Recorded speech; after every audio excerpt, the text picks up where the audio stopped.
Hi అండి, అందరికీ నమస్కారం. Welcome back to my channel. ఇప్పుడే అందిన వార్త అండి. ఆర్బీఐ నుంచి మరో కీలక నిర్ణయము. రూ. 1,00,000 నుంచి 5,00,000 పెంపండి. పూర్తి వివరాలను ఈ వీడియోలో తెలుసుకుందాము.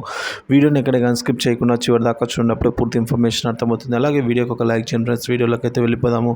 ఫ్రెండ్స్, ఇక విషయానికి వచ్చినట్లయితే యూపీఐ చెల్లింపులకు సంబంధించి ఆర్బీఐ కీలక నిర్ణయం తీసుకుందండి. పన్ను చెల్లింపుల యూపీఐ పరిమితిని రూ. 1,00,000 నుంచి 5,00,000కు పెంచాలని reserve bank of India RBI ప్రతిపాదించింది. ఇప్పటి వరకు ట్యాక్స్ పేమెంట్ లిమిటెడ్ అనేది 1,00,000గా ఉండేది. ఇప్పుడు దీన్ని 5,00,000కు పెంచారు. ఈ నిర్ణయం వల్ల పెద్ద మొత్తంలో ట్యాక్స్ చెల్లించేవారు బెనిఫిట్స్ పొందనున్నారు. యూపీఐ ద్వారా చేసే చెల్లింపులకు సాధారణంగా ఎటువంటి అదనపు ఛార్జెస్ అయితే ఉండవు.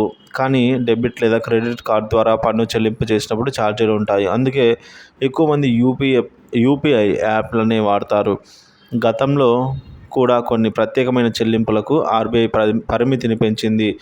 ఇక హాస్పిటల్స్, విద్యా సంస్థల్లో యూపీఐ చెల్లింపుల పరిమితిని 1,00,000 నుంచి 5,00,000కు పెంచింది. ఎన్పీసీఐ ప్రకారం సాధారణ యూపీఐ కోసం లావాదేవీ పరిమితి రూ. 1,00,000 వరకు ఉంటుంది. యూపీఐలో క్యాపిటల్ మార్కెట్లు, కనెక్షన్లు, బీమా, ఇతర విదేశీయ నాన్ వార్డ్ రెమిటెన్స్, మరికొన్ని నిర్దిష్ట వర్గాల లావాదేవీల కోసం లావాదేవీ పరిమితిని 2,00,000 వరకు అయితే ఉంటుంది. ప్రారంభానికి పబ్లిక్ ఆఫర్ అండి.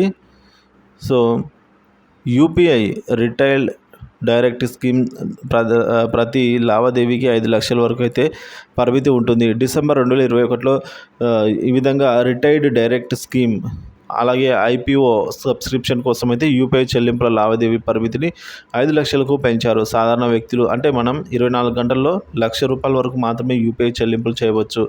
పన్ను చెల్లింపుల కోసం అయితే యూపీఐ పరిమితిని 5,00,000కు పెంచడంతో ఆర్బీఐ యూపీఐ ద్వారా ఇక డెలిగేటెడ్ చెల్లింపులకు కూడా ప్రవేశపెట్టించిందండి. సో ప్రతినిధి యూపీఐ చెల్లింపులు ఒక వ్యక్తి ప్రాథమిక వినియోగదారు బ్యాంకు ఖాతాలో మరో వ్యక్తి యూపీఐ లావాదేవీ పరిమితిని సెట్ చేయడానికి అనుమతిస్తాయి.